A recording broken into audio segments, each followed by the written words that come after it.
Councilor Zondervan, you have a background in nonprofits, biotech, software, clean tech, green tech.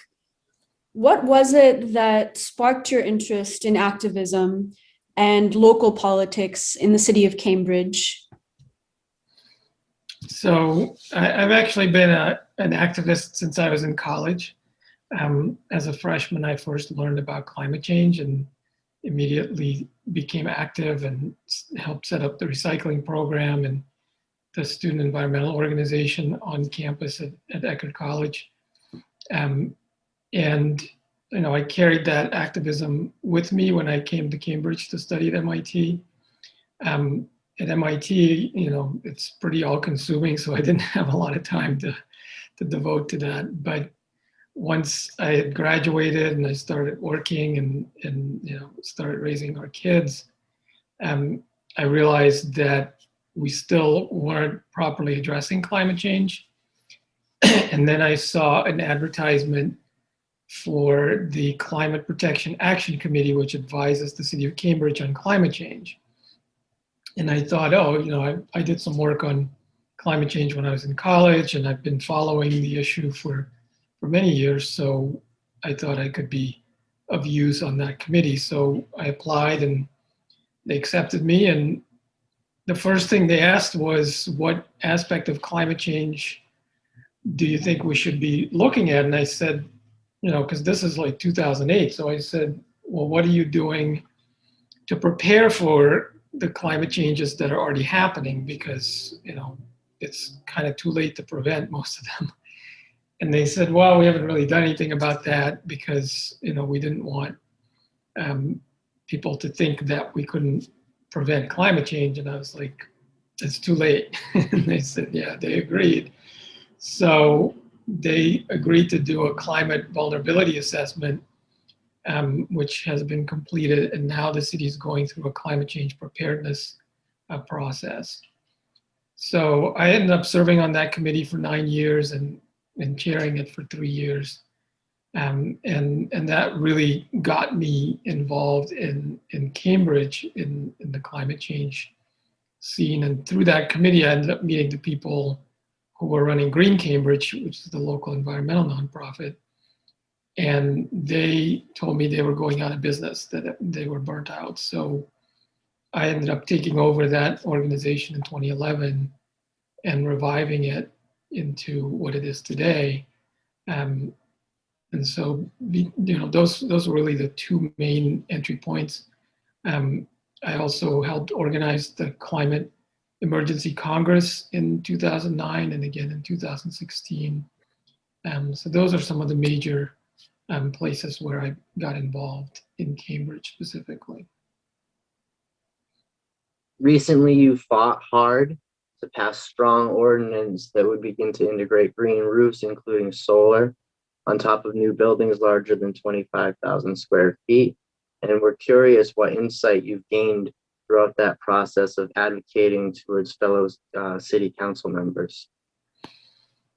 Yeah, that was a pretty difficult one. You would think that it would be easier because, who doesn't want green roofs? But of course, the building, developers, generally speaking, don't want to have any additional requirements because that, in their mind, it only adds costs to the building.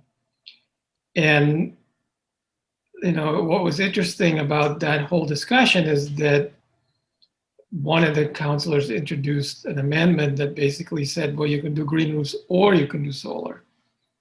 And of course, that kind of broke the petition because the whole point was to require both, right?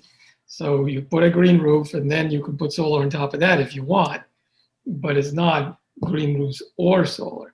I mean, obviously, if the building can't accommodate solar, that's a different story, or can't accommodate a green roof. So that was interesting to me that, because back in 2013, when I was one of the filers of the net zero zoning petition, and at that point, we were told, we can't really solve climate change with solar, which is true. because, you know, the buildings in Cambridge are too tall, and so they can't really generate enough solar to run all the electricity in the building, which, you know, obviously that's true, but that's not the point. But now that we're acquiring green roofs, then we're told, oh, no, we need all of that space to put solar panels, even though clearly you can do both things at the same time.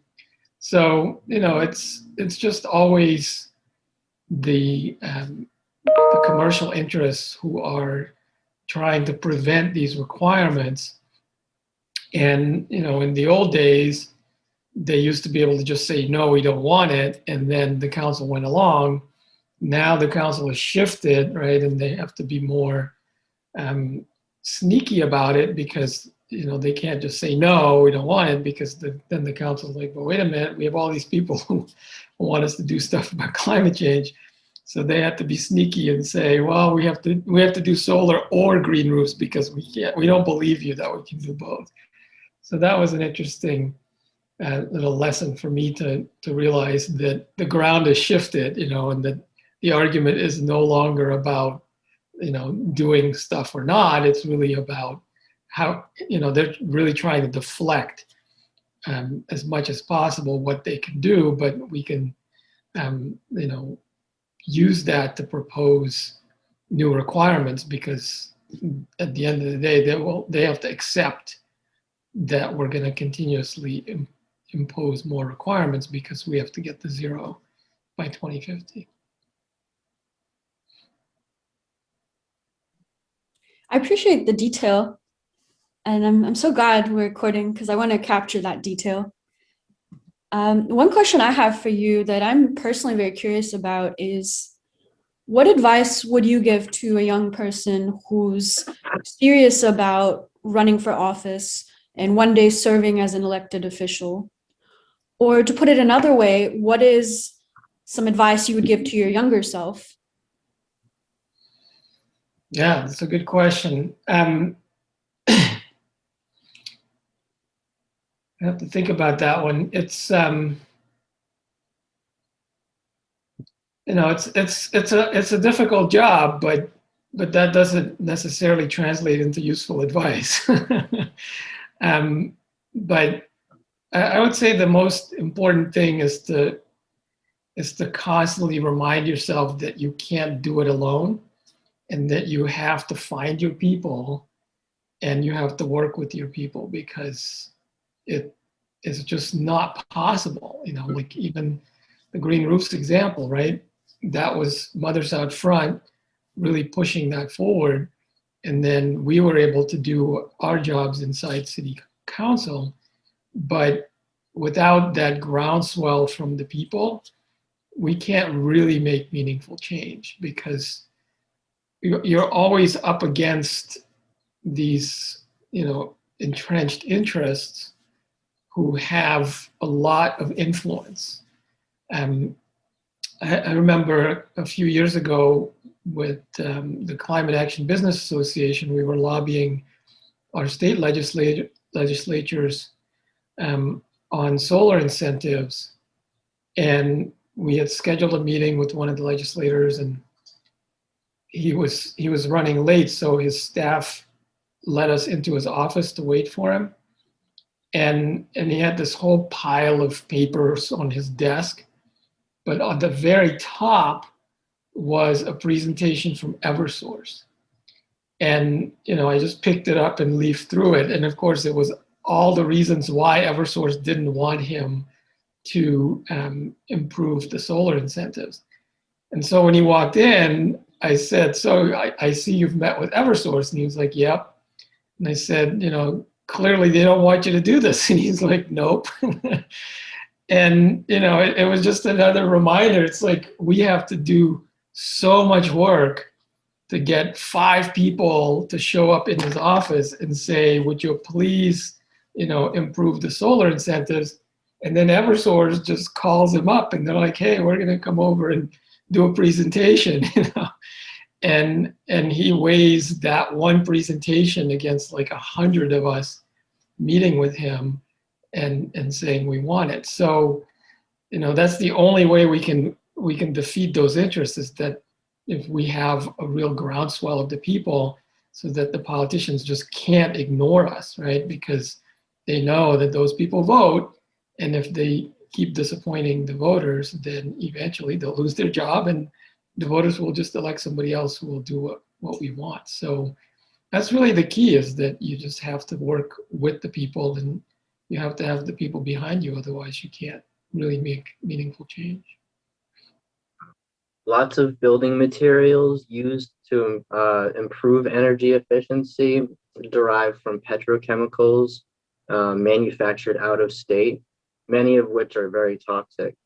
And as we examine our waste stream and emerging diseases and chemical sensitivities, curious where should the worlds of energy efficiency and non-toxicity meet in a clean, sustainable, and regenerative economy with the next generation of buildings? Yeah, great question. So I'm sure you're familiar with the Living Building Standard, and you know, there's a lot of really great work in that area. In my mind, you know, the beautiful thing of living on planet Earth is that nature's already invented everything we ever needed. You know, I mean, they're discovering now these fungi, right? These you know, mycelium fibers that can be used as insulation, as packaging material. They're even talking about using them for making fabrics. You know, so there's all these natural materials out there that we could be using. I was talking with a developer who's building a affordable housing project, passive house in Cambridge, and they're thinking of using this high density wood instead of steel, you know, and that's an incredibly sustainable material, because that wood, I mean, there's, you know, wooden cathedrals, right, that have been around for centuries. And of course, you know, we don't like cutting down trees, but you can sustainably grow the trees, and then essentially you're storing the carbon in that wood in the building, right? And then you grow more trees, right? So I think there's huge opportunities for us to, you know, use more sustainable, more natural materials in our built environment.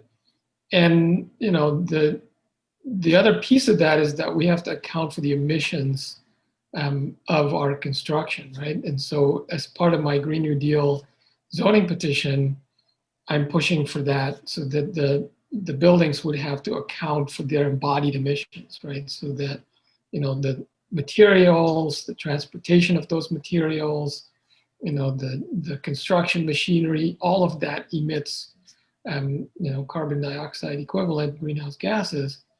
And we really have to start accounting for all of that, and then start driving that down to zero, right? Because it's not good enough to say, oh, this building's not going to have any emissions in its operation, but then, you know, it's still generated huge amounts of emissions just to build that building. So I just recently discovered, and, you know, this is not widely known yet, but the state of Massachusetts is regulating these PFAS compounds.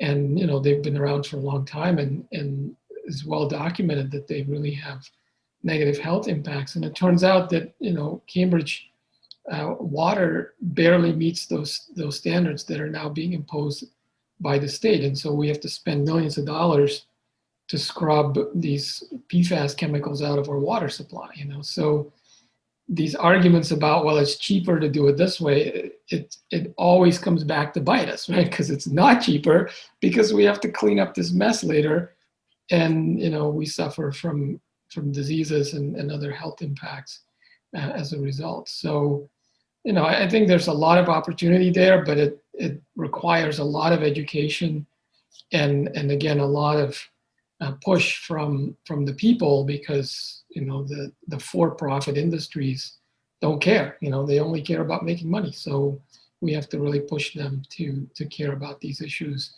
and ultimately to regulate these compounds and these chemicals and these materials, so that it's just not allowed to use them. Particularly when we have alternatives. You know, I remember in college, I used to work in the bookstore, and we would, you know, still have physical books shipped to us. And I remember I was so excited because they had invented these cornstarch based peanuts, that you can put in the box, and it just dissolves in water. Like, it's so safe, you could just eat it. Like, we would literally like break off a little piece just because we could, right? We're like, really, this is amazing, And then, just the other day, somebody shipped me something and they had mixed the styrofoam peanuts and the cornstarch peanuts in the same box. And I'm like, why? Why are we still shipping stuff with styrofoam? Like, this was literally invented like 30 years ago. We already have the alternative, but presumably it's cheaper to do styrofoam. So here we are. When you mentioned PFAS and nature-based solutions, I smiled because my summer internship is really cool, and it's in that nature-based solution innovation field. So they're using plasma, like generating lightning in water, arc lightning, and they're using that to destroy PFAS chemicals. It's awesome. Anyway, my question for you is, regarding the city of Cambridge, what are some of the things that you're optimistic about? And also, what are some of the things that you're more pessimistic about? So I'm really optimistic about Sunrise. Sunrise is the best thing to happen to the climate movement since I got involved, because you're bringing in a lot of young people, and that's really driving a lot of change. We are moving forward in Cambridge on a lot of important things. I've introduced the Green New Deal zoning petition. The Net Zero Action Plan, which I helped create, is setting clear goals for reducing emissions from our buildings. It's not good enough because it never is, but it is driving that change. A few years ago, we diagnosed that there's a real problem with our tree canopy, that we are losing tree canopy in Cambridge. And the city really invested in this urban forest master plan process to examine that problem, really study it, and to come out with solutions. And of course, as I mentioned, the city is doing the climate change vulnerability and now climate change preparedness planning. So in many ways, and the reason that I'm even able to do this work in Cambridge, the city is incredibly progressive and forward-looking, and really willing to engage with these massive problems. And so that really keeps me going, because if it was a different city where there's just a lot more resistance, it would just be a lot more depressing, to be honest with you. But all of that being said, we're not doing any of these things fast enough or well enough to prevent some of the negative impacts that we can see coming, right? And back in 2015, I went to Paris for the climate talks and the Paris Agreement, and I came back really hopeful and optimistic, because for the first time in my life, the world actually admitted that climate change is a problem and we got to do something about it. And then, of course, here we are 6 years later, and it's like, well, we haven't really done enough. So, I think that's always the tension, right? Is that there is progress and there is recognition that we have to do more, and that is, hopeful. But then the actual actions that are taken are never enough, and so that's where we have to keep pushing and have to keep working. And it can be hard sometimes, but what I always try to remind myself is that at the end of the day, none of us are going to live to see this problem solved, right? So in a way, it's kind of selfish to demand that we get to see the results or even the benefits of our work. We have to do that work because it's so important, regardless of the outcome, and regardless of how well it's going or not going. And so, I'm human, and so I get discouraged sometimes, but I try to just push through that and say, it's not really about that. It's about doing the work and doing the best you can, and whatever's going to happen is going to happen. We don't ultimately get to control that.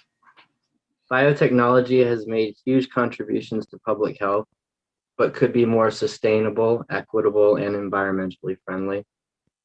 In Cambridge, we have areas focusing on holistic health. While we reimagine our food system through the lens of a Green New Deal, can holistic bioregulatory healthcare be made more available and financially affordable? Yeah, it's a great question, and it's they're all of these things are interrelated. I grew up in Suriname in South America, and there was a lot of indigenous culture and African culture through the Maroons, who are descended from runaway slaves, and I have ancestry from all of these people, and they all had different medicinal practices that were rooted in the forest and in the plants and the animals that lived there. And of course, some of it we would say in our sort of modern worldview, well, that doesn't really work, and there's no scientific evidence. But a lot of it does work, right? And many of our modern medicines are derived directly from some of that indigenous knowledge. And so it's really critical that we honor that and that we practice that. There's a lot of wisdom that gets passed on from our ancestors that gets lost in our modern civilization because we don't pay attention in the same way. One of the stories that always sticks with me is, in Suriname, there's two different, there's more, but there's two varieties of yucca, which is a root, a very starchy root that we can eat.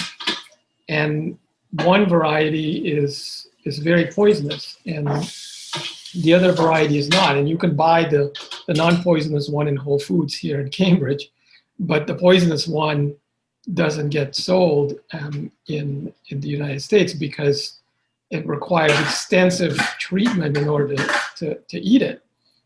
And the Native Americans in Suriname and all through the region of the Amazon over thousands of years developed this way of grinding up this root and then rinsing out the poisons and then using the resulting flour to make these hard breads, these cakes that can last for like a year, right? And this is in a dense, moist rainforest environment, right? Where fungus and microbes wants to grow on everything.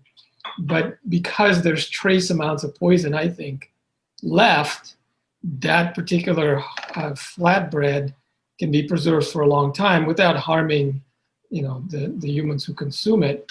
But the plant, of course, produces that poison in order to ward off, pests and so forth. And so that plant grows really well and produces tons of food. And so years ago, when there was a famine in parts of Africa, scientists sent over these yucca plants to Africa, and they included all these instructions, like how to process the root before you eat it. And the plant grows really fast, and then you pull it out and you take the root, and then you literally take the stem and you chop it into sticks like a foot long, and you just put all the sticks in the ground, and each stick produces a new plant, which grows more roots. Like, it's just an amazing thing, right? But all these people got sick because they didn't follow the instructions, because of course they had no cultural knowledge of this plant, right? And we just like ship it over to them and they're like, here, do this, this will work. But they didn't have that cultural knowledge to know how to treat that plant.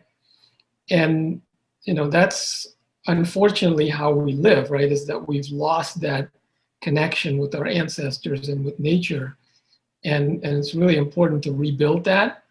And as part of that, to understand how some of these natural treatments can make us healthier and live happier lives.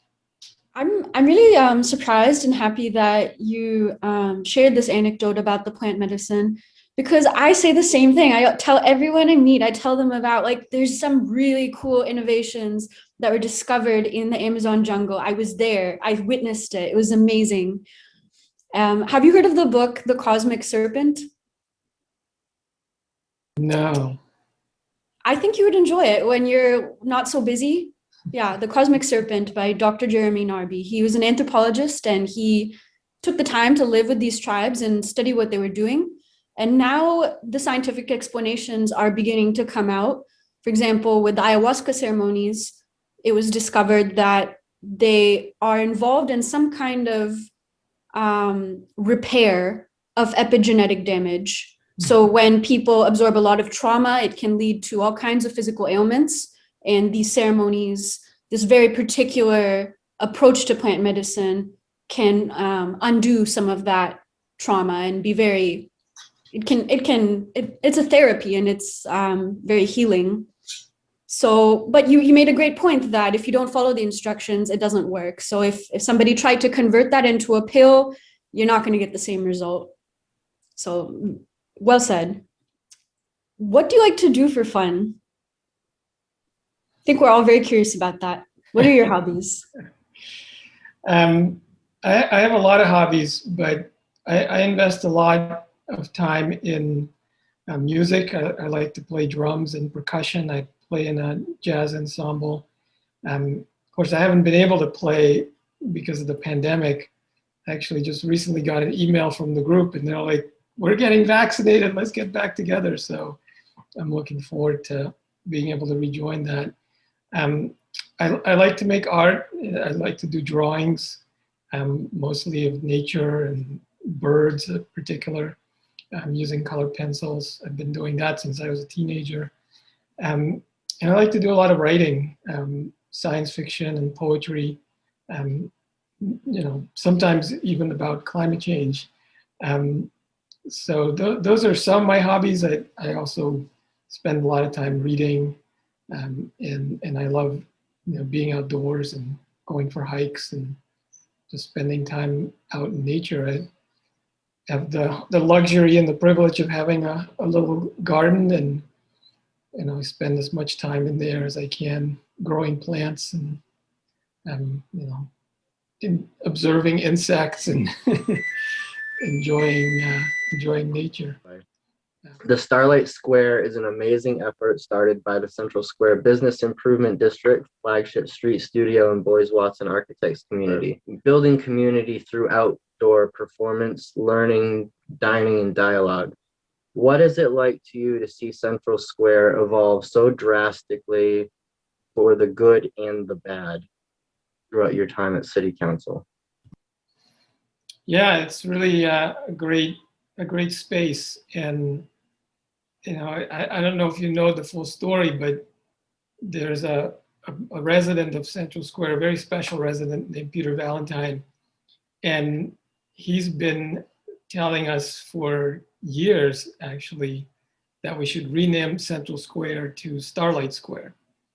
And when I was first elected, he actually sent me a poster that's a picture of stars in the night sky, because he recognizes that all of us come from the stars, right? And we are powered by the star, which is our sun. And so it was really, really neat to see the bid embrace his vision and create Starlight Square. And it's a wonderful space. You asked about the bad. What I noticed, right, is that it's still a parking lot. And so one of the consequences of that is that last weekend I was there for an event, and it was like 90 degrees, right, in May, which is not supposed to happen, but climate change. And it was incredibly hot and uncomfortable, right? Because we're on top of this asphalt. And there's no protection.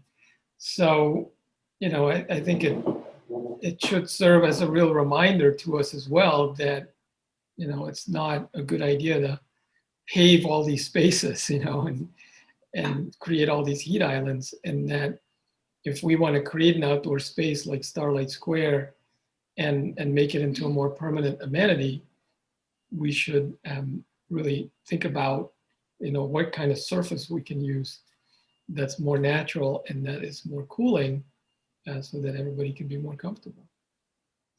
Why is housing an environmental concern? Well, I mean, obviously we all have to live. I've spent the last 17 years converting our house into a net zero building, and actually only recently achieved that goal. The appliance that was singing to me earlier is actually an induction stovetop that allowed me to finally disconnect from the gas, or well, we haven't disconnected yet, but to stop using gas entirely in the house. And we can't expect everybody to do that on their own because it's very expensive and time consuming. But we have to address that as a society to change how we live in all of our homes, to align our lifestyle and our energy consumption with our climate and environmental goals.